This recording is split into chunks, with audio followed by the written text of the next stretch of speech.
agradecemos ao Senhor por essa feliz oportunidade. Aleluia. Quero saudar os irmãos e as irmãs com a paz do nosso Senhor Jesus Cristo. Amém. Glorifico a você por esse dia, por essa oportunidade, por esse compromisso de você estar na casa do Senhor, colocando na frente de outras coisas, outros projetos, a casa do Senhor. Nós não temos aqui um lugar extremamente confortável para você. Às vezes o calor é um pouco maior do que nós podemos esfriar, mas nós buscamos alimentá-lo com o alimento que vem do céu. E é isso, esse é o cerne mais importante das nossas vidas. Quero convidar você a abrir a palavra de Deus no Evangelho de João, capítulo 6. Nós estamos meditamos sobre a passagem, sobre a multiplicação dos pães. Jesus já encontrou os discípulos no meio do mar, e agora nós estamos em meio a um diálogo com Jesus, os discípulos e aquele povo que o seguiu. Deixa aberto em João capítulo 6, daqui a pouquinho nós vamos estar lendo a palavra, fazendo aquela breve reflexão da semana passada. Estivemos meditando sobre o tema: o povo procura Jesus ou as suas bênçãos? Foi uma pergunta que nós fizemos. Vivemos em uma sociedade consumidora. Nunca se consumiu, nunca se produziu e consumiu tanto em todas as épocas como agora. Quantas necessidades, quantos desejos nos são colocados à nossa frente para que nós possamos ter algum tipo de mudança, algum tipo de transformação. Essa semana em especial, a semana em que a Samsung, uma multinacional que fabrica aparelhos eletrônicos, em especial celulares, foi obrigada a tirar de linha aproximadamente 6 a 8 milhões de aparelhos no mundo inteiro, porque simplesmente os aparelhos eles explodem e pegam fogo. Eu vi alguns vídeos, algumas coisas chocantes. Eu lembro uma mulher na frente de uma loja e ela estava fazendo ali a sua compra, quando viu a bolsa dela, ela explodiu. Então a tecnologia ela gera esse tipo de coisa, aquele afã de você lançar cada vez mais coisas, lançar novidades, porque as pessoas precisam, dentro da sua fragilidade, ter satisfeitos em seu coração a falta de Cristo. Muitas vezes as pessoas satisfazem a falta de Cristo com um celular. E quando nós vemos para a casa do Senhor, nós achamos que podemos proceder da mesma coisa, da mesma maneira. As coisas elas têm que ser instantâneas. As coisas têm que acontecer de uma forma rápida e do jeito que eu quero, da maneira que eu desejo. Tem uma igreja pseudo-cristã que diz que se você quer pedir alguma coisa, você tem que pedir com muita especificidade.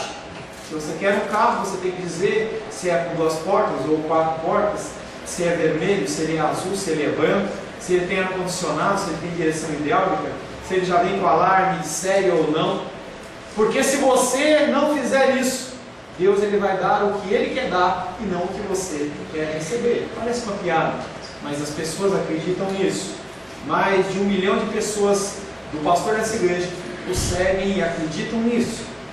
O versículo que ficou na semana passada foi João capítulo 6, verso 26, que diz: Jesus lhes respondeu: em verdade vos digo, não é porque vistes sinais que me procurais, mas porque comestes pães e vos saciastes. Nós temos que morrer para as nossas vontades, e esse é um ensino que é totalmente contrário ao que o mundo ensina. Como filhos de Deus, temos que viver para Ele e somente para Ele. Nele e somente nele nós somos satisfeitos.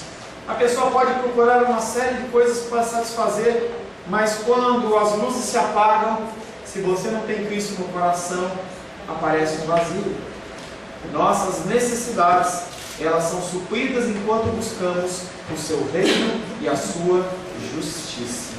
A palavra de hoje tem como título: crer em Jesus é fazer a obra de Deus. Crer em Jesus é fazer a obra de Deus. Nós vamos ler o Evangelho de João, capítulo 6, versos 22 em diante. João capítulo 6, versos 22 em diante. Assim diz a palavra de Deus. No dia seguinte, a multidão que ficara do outro lado do mar notou que ali não havia senão um pequeno barco e que Jesus não embarcara nele com seus discípulos, tendo eles partido sós. Entretanto, outros barquinhos chegaram de Tiberíades, perto do lugar onde comeram pão, tendo o Senhor dado graças. Quando, pois, viu a multidão que Jesus não estava ali, nem os seus discípulos, tomaram os barcos e partiram para Cafarnaum à sua procura.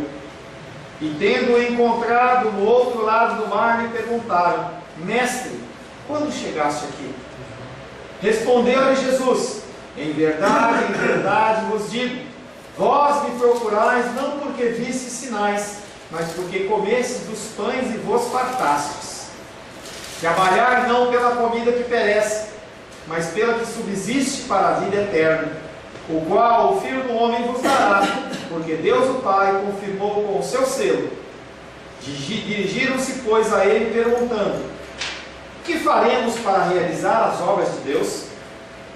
Respondeu-lhe Jesus: a obra de Deus é esta, que creais naquele que por ele foi enviado. Então disseram eles: que sinal fazes para que vejamos e creiamos em ti? Quais são os teus feitos? Nossos pais comeram do maná no deserto, como está escrito: deu-lhes a comer o pão do céu. Palavra do Senhor, amém? Senhor, mais uma vez nós lemos a tua palavra que é rica, que é viva e eficaz, tua palavra que é capaz de gerar mudança e transformação nos nossos corações. Nenhuma doutrina humana, nenhum pensamento humano pode gerar mudança no nosso coração, a não ser o teu Espírito através da tua palavra.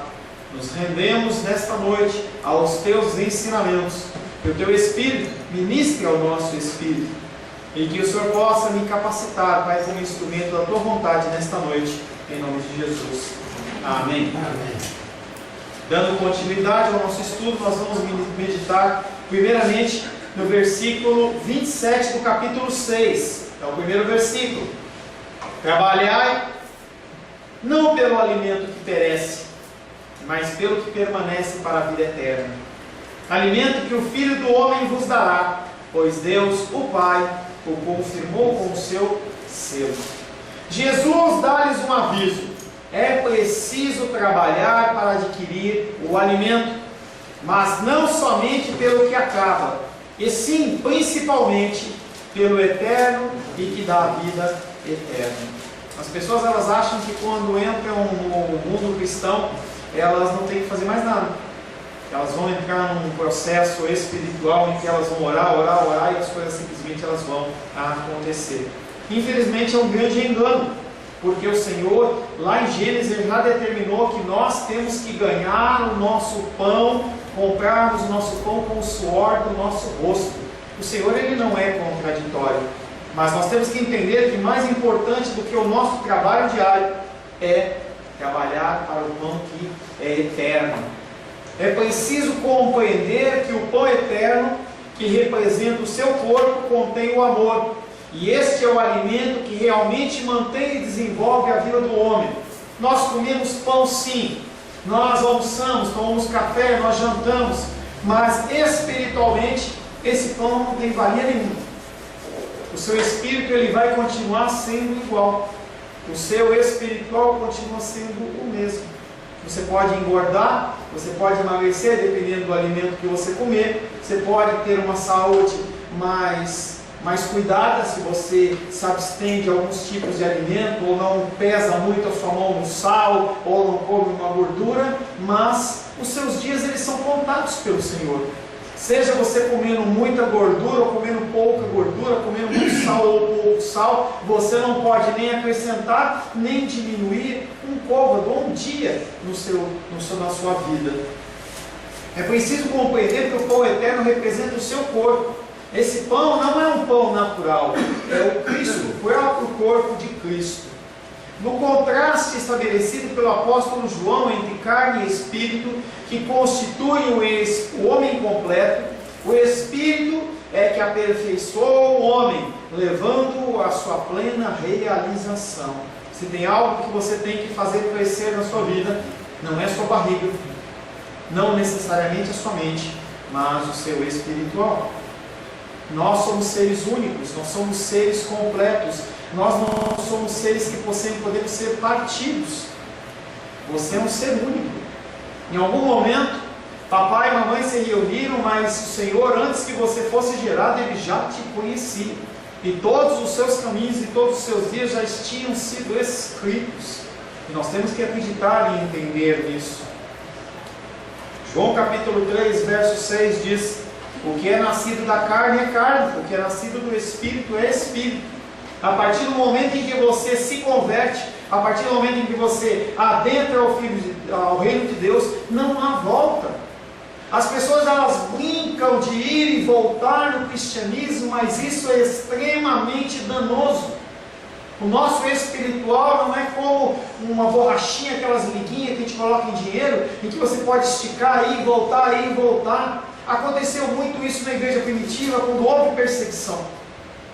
Quando a perseguição se acirrava, as pessoas diziam: não sou cristão, eu não acredito nesse Jesus, eu não confio nesse Jesus. Algo do tipo que Pedro fez lá após a prisão de Cristo e antes da crucificação. E assim, logo depois que as coisas se acalmavam, as pessoas falavam: não, agora eu vou voltar para Cristo. E eles viviam a vida deles indo e voltando, indo e voltando. Tiago fala sobre essa fé, uma fé que ela é oscilante, uma fé que não gera absolutamente nada, a não ser um coração dúbio, um coração dobre, que acredita e não acredita. E isso faz muito mal para mim, isso faz muito mal para você. Essa ação de transformação, ela vem do alto e muda o foco de ação do nosso coração. O nosso coração que está focado em coisas naturais, ele simplesmente é transformado. Se você não tem esse desejo, se você não tem essa vontade, é porque o teu coração ele continua sendo um coração de pedra. Continua sendo um coração que não acredita em Deus. Você pode frequentar a casa do Senhor, você pode ouvir a palavra de Deus, mas você não é filho. Aquele que é filho, ele é aquele que reconhece que Jesus Cristo é Senhor e faz a sua vontade. São pessoas totalmente diferentes.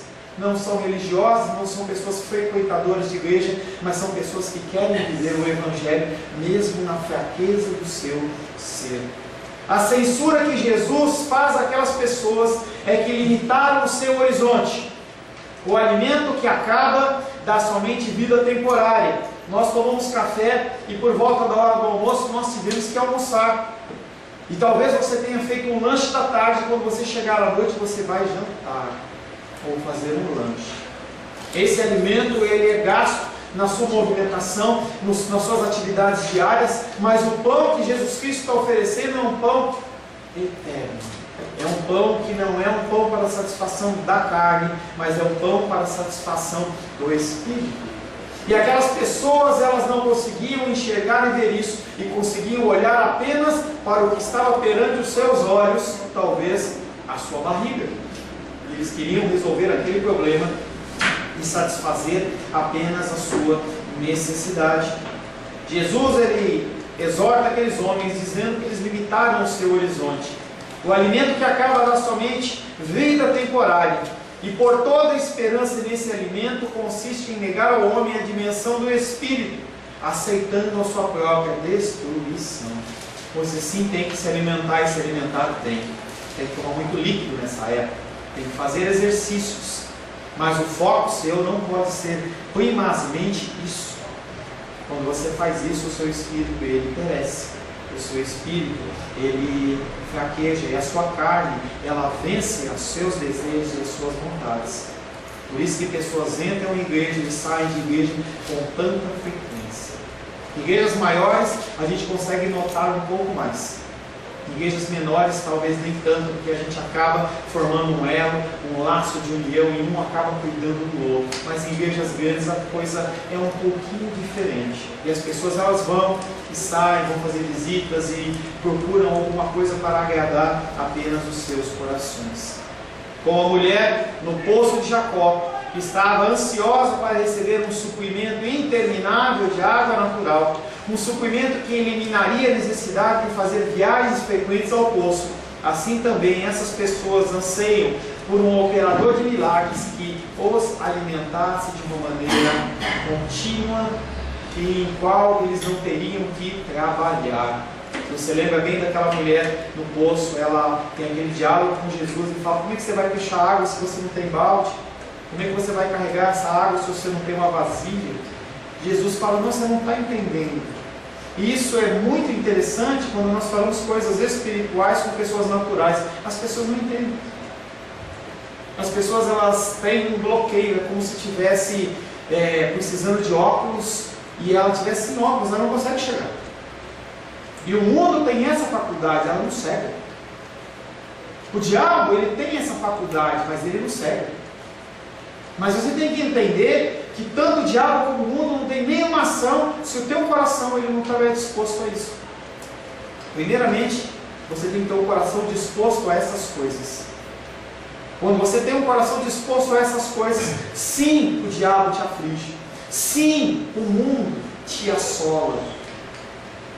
Aquela mulher, ela queria água, mas ela estava querendo evitar que ela tivesse que buscar água, porque as pessoas olhavam para ela e viam nela uma prostituta e escarneciam dela. E ela ia na parte do dia mais quente, exatamente para evitar o escárnio dessas pessoas. E quando Jesus fala de uma água diferente, ela acha que Jesus talvez tivesse um caminhão-pipa, pudesse encostar um caminhão-pipa lá na casa dela, ela não precisaria. Não era um caminhão-pipa, não. Ele estava falando de uma água melhor, uma água que não satisfaz a nossa sede física, do nosso paladar. Por isso que tem um copinho de água aqui. Eu falo, com esse calor eu preciso de molhar a minha boca, porque a minha boca vai ficando seca, a língua vai grudando. E aquela mulher queria simplesmente a satisfação, e Jesus fala: não, querida, mais importante que isso é a sua vida eterna. Eu tenho uma água para você, que ela é uma água que flui para você e através de você.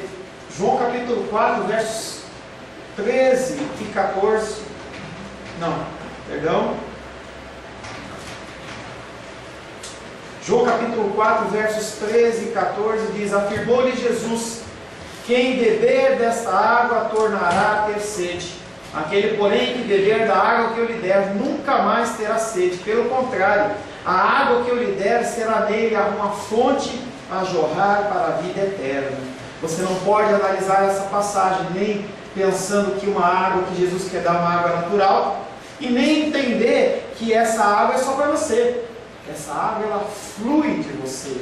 A partir do momento que o Senhor ele habita no seu coração, você começa a ser um instrumento do Senhor de bênção, de amor, de graça, e as pessoas começam a ver em você sim uma fonte de águas vivas. Jesus nos convida a superar essa dimensão natural que apenas intenta diminuir o desígnio criador de Deus. O Senhor ele espera que você entenda as coisas espirituais de uma forma espiritual. Que você tenha sim as suas atividades diárias. Nós temos tempo nas nossas atividades diárias, segunda a sábado, é o tempo de você exercer as coisas que você tem para fazer. Domingo é dia do Senhor. Domingo ele é o dia do Senhor. O pão era sinal que expressava o amor de Jesus, que continha o amor de Jesus. Não há amor sem doação de si mesmo. Não há como você amar alguém sem você doar-se. Os casais, muitas vezes, eles casam achando que eles vão ser felizes uns com os outros, mas na verdade nós apenas estamos no sentido de nos doarmos para o outro. É o sentido que Jesus Cristo fala que nós temos que amar a Deus sobre todas as coisas e ao próximo como a mim mesmo. Nós temos que amar os irmãos e as irmãs que nos cercam da mesma maneira que nós nos amamos. Assim você consegue entregar a sua face quando alguém bate nela e você oferece a outra. Assim você consegue, quando uma pessoa te pede algo, você dá uma porção dobrada. Assim você consegue emprestar para alguém sem pedir nada de volta, apenas desta maneira. Não há amor sem doação de si mesmo, não há doação de si mesmo sem aplicação prática. Não adianta você simplesmente dizer que você é cristão ou que você tem algum tipo de afinidade com Cristo. Mostre através das suas palavras, mostre através das suas ações, mostre através dos seus pensamentos. Esse entendimento foi o que a multidão não fez. Aquele pão repartido era a expressão do próprio Jesus. Eles veem o pão sem compreender o amor, e em Jesus vem a carne sem descobrirem o Espírito. Eles olham para Jesus e pensam: é mais uma pessoa com algum dom, com alguma capacitação sobrenatural, mas é apenas mais uma pessoa. O selo de Deus na humanidade vem através de Jesus, e é a partir dele que o Espírito nos transforma. Não tem como haver transformação na sua vida se não houver a presença de Cristo na sua vida. Eu, como pastor da sua vida, eu não posso mudar a sua vida, eu não posso transformar a sua vida. Tem coisas que eu falo que eu vejo que algumas pessoas, se não todas, colocam em prática quando vem da palavra, mas tem outras que parece que eu falo, entra por um ouvido e sai pelo outro seu. Algumas vezes eu ouço repreendo, seja dentro do altar, seja no particular, mas cabe a você mudar. A minha função é ensinar e exortar, corrigir, mas a sua função é colocar em prática. Pode ser que amanhã você não esteja mais no nosso meio, talvez você esteja em outro lugar, ou talvez você não tenha mais vida, e você vai dar conta da sua vida para o Senhor, daquilo que você ouviu e daquilo que você colocou em prática. Jesus, o modelo de homem, é capaz de dar esse alimento eterno por ser o portador do Espírito. Através dos seus sinais, Jesus expressa o seu ser. Um dos motivos pela qual Jesus executa sinais e maravilhas, ainda nos dias de hoje, é para que ele possa expressar o seu ser, revelar a sua vontade, revelar a ação dele na sua vida. Todas as suas ações antecipam a sua obra definitiva, a doação total na cruz, a manifestação suprema do amor que comunica a vida. E quando você lê os evangelhos, você tem que olhar que o foco principal, o fim, é a cruz. Tudo que Jesus Cristo faz, ele faz para mostrar para as pessoas a cruz.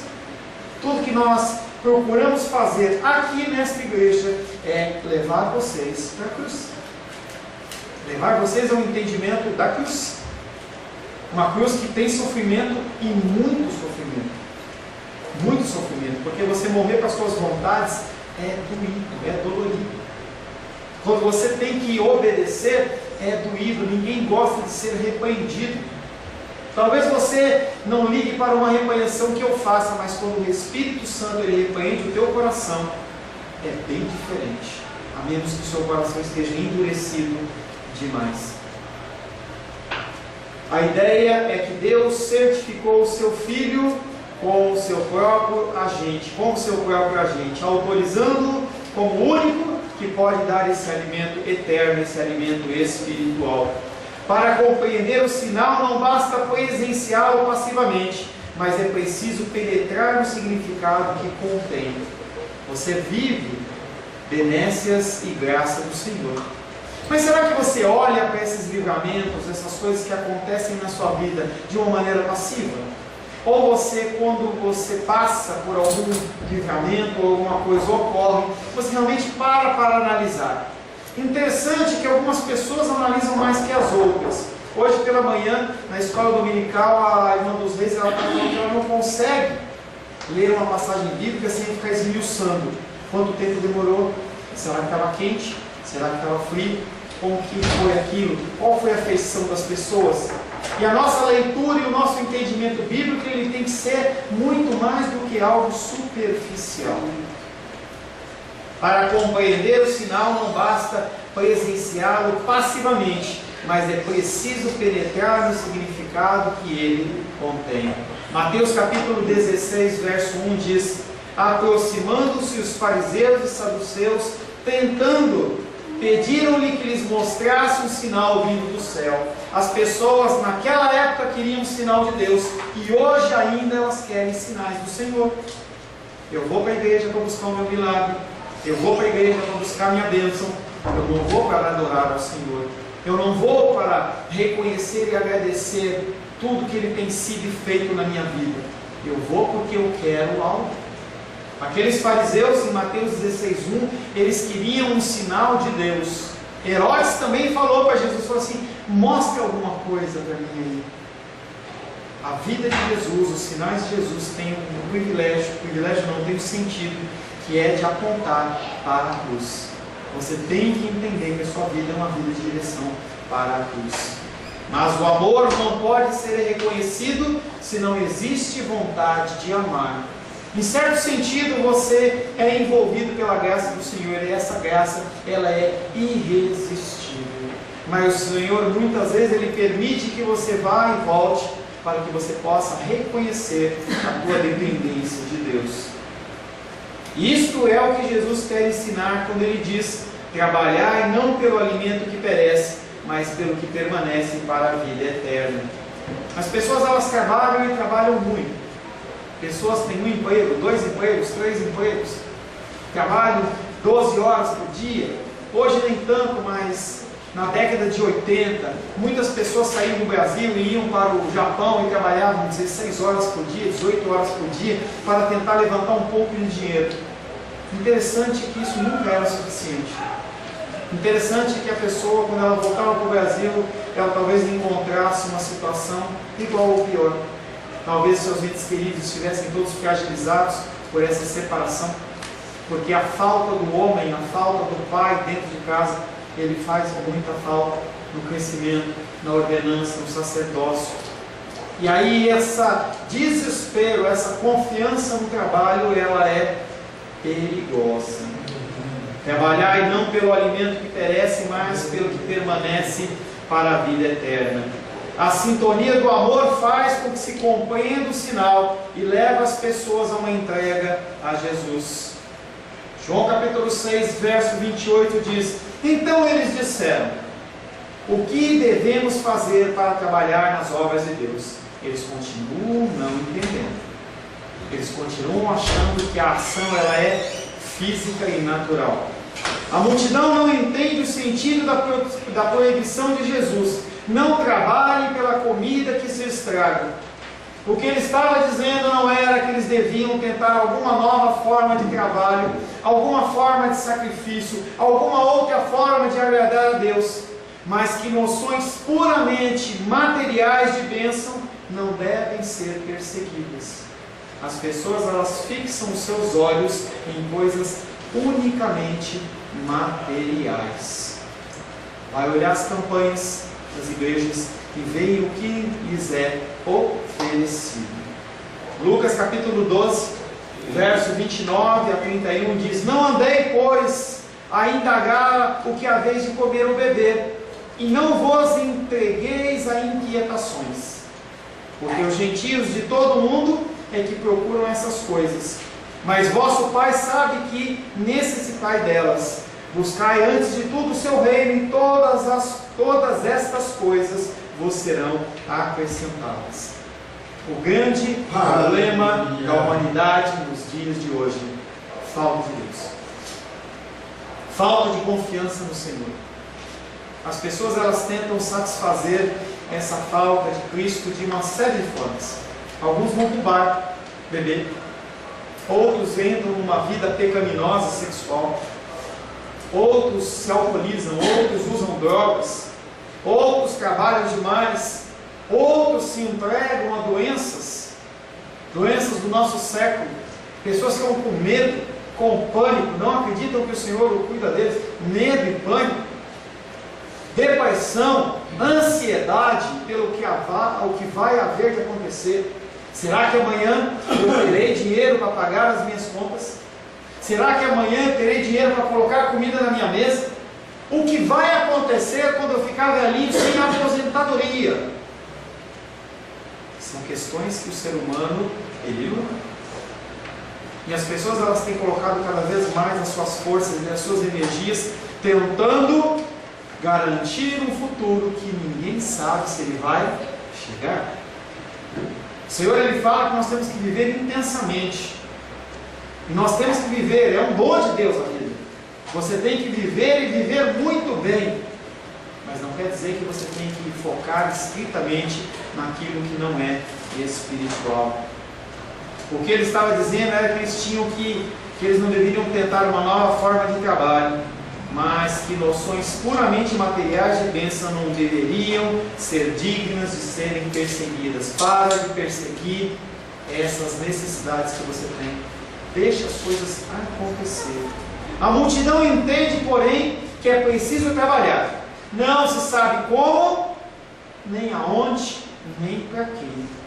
Eles respondem o comentário espiritual de Jesus de uma forma totalmente natural, dando toda a atenção às obras.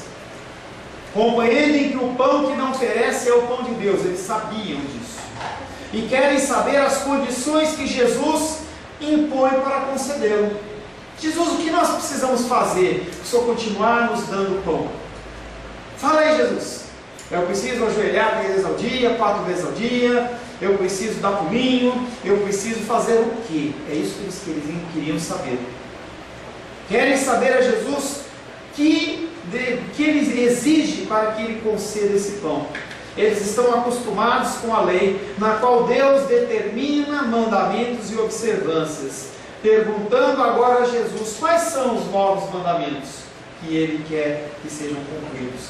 Eles não conseguem, eles não conhecem e eles não entendem o amor gratuito de Deus.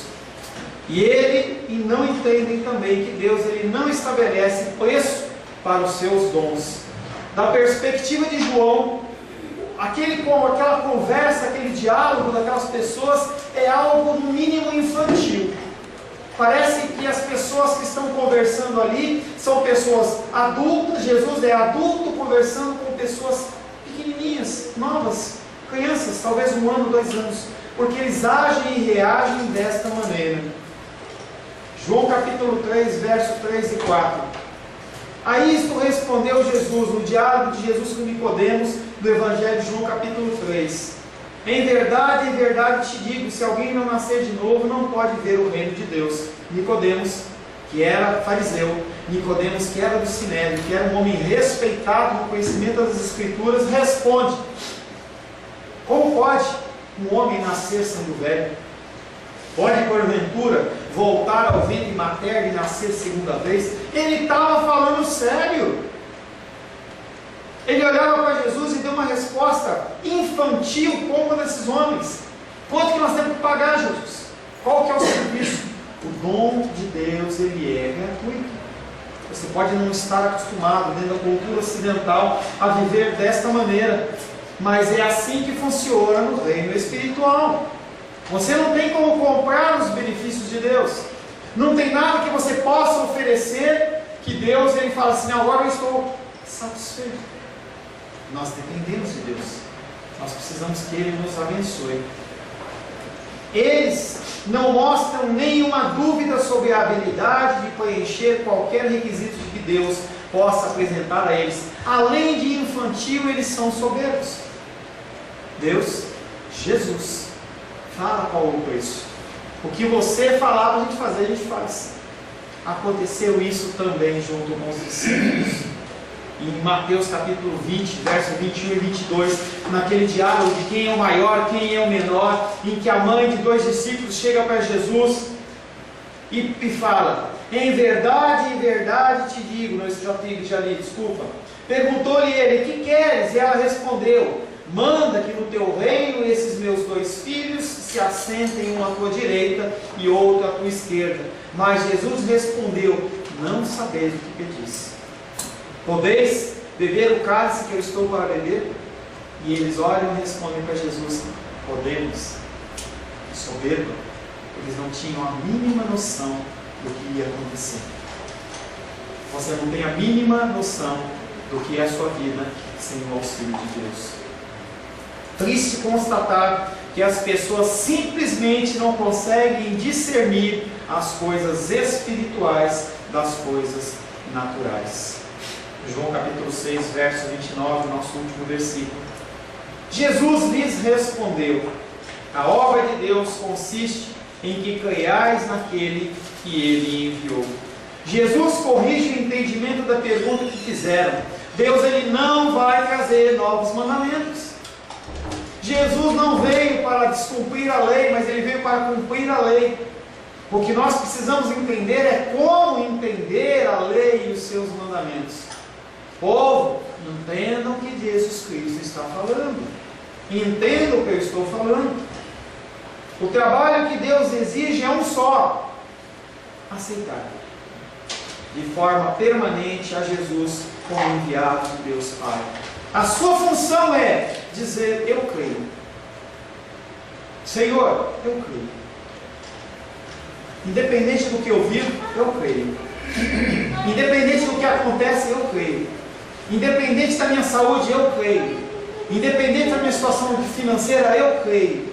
Não preciso fazer mais nada. Basicamente não. Você tem responsabilidades humanas, sim. Mas basicamente o trabalho todo foi feito, ele está feito. Este é o trabalho que ganha o pão que permanece e a vida definitiva. Este ensinamento é novo e eles não esperavam. Eles não ensinaram, esperavam que alguém viesse trazer um entendimento que eles não tinham que pagar nada, que eles não tinham que fazer nenhum tipo de obra, nenhum tipo de sacrifício, nada. Esse ensinamento é novo e eles não o esperavam. Eles estavam dispostos a manifestar adesão a Deus da forma que Jesus pedisse.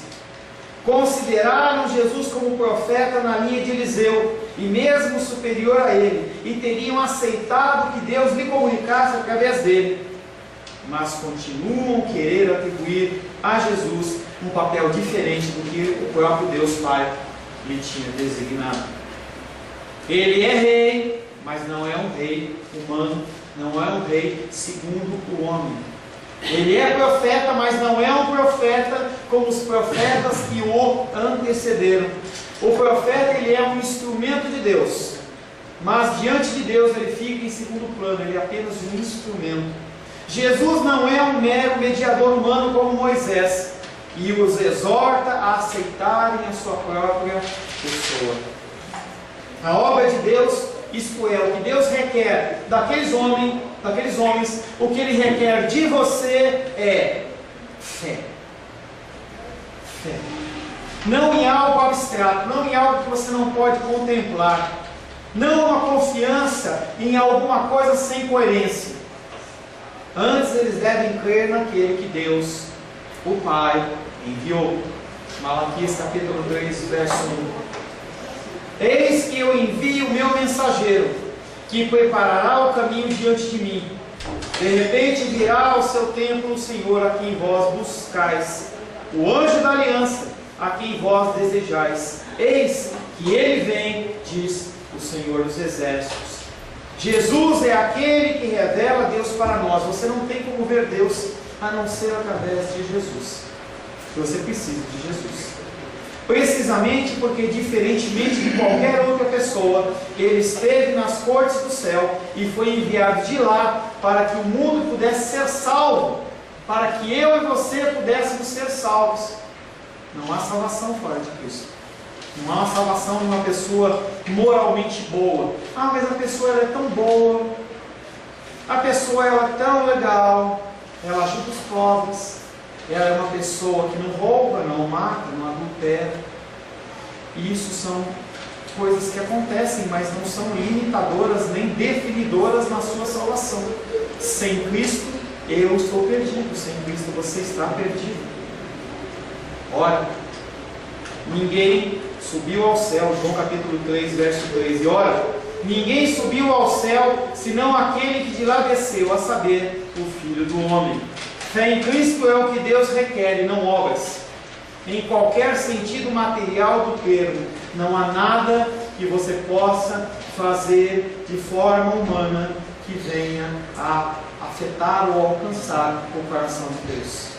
Nada que você venha fazer. A palavra de Deus diz que a sua melhor obra é como um trapo de imundícia. E nada mais era naquela época do que o absorvente para as mulheres em época de menstruação. Esta obra requerida por Deus é totalmente contrária às obras da lei. Romanos capítulo 3, verso 28. Concluímos, pois, que o homem é justificado pela fé independente das obras da lei, se você de alguma forma maravilhosa e sobrenatural, você cumprir todos os mandamentos da palavra de Deus e não tiver Jesus, você vai para o inferno e não vai mudar absolutamente nada. Entendendo que é impossível você cumprir os mandamentos de Deus sem Jesus Cristo. Por que devemos então executar as obras se a nossa justificação ela vem pela fé? Por que nós temos que colocar em prática a palavra? Primeiro, porque é nossa responsabilidade. Como filhos e filhas, nós temos a responsabilidade de mostrar para o mundo que nós somos diferentes. Segundo, porque nos é ordenado. A partir do momento em que você adentra no reino de Deus, você não tem mais vontade. Quem manda na sua vida é o Senhor. E por último, porque nós somos salvos em Cristo e para Cristo. Esse diálogo ele ainda vai continuar, ainda vai haver algumas discussões entre esses homens e Cristo, mas basicamente você tem que entender que a tua salvação ela vem através da fé, através da graça de Deus. Feche seus olhos.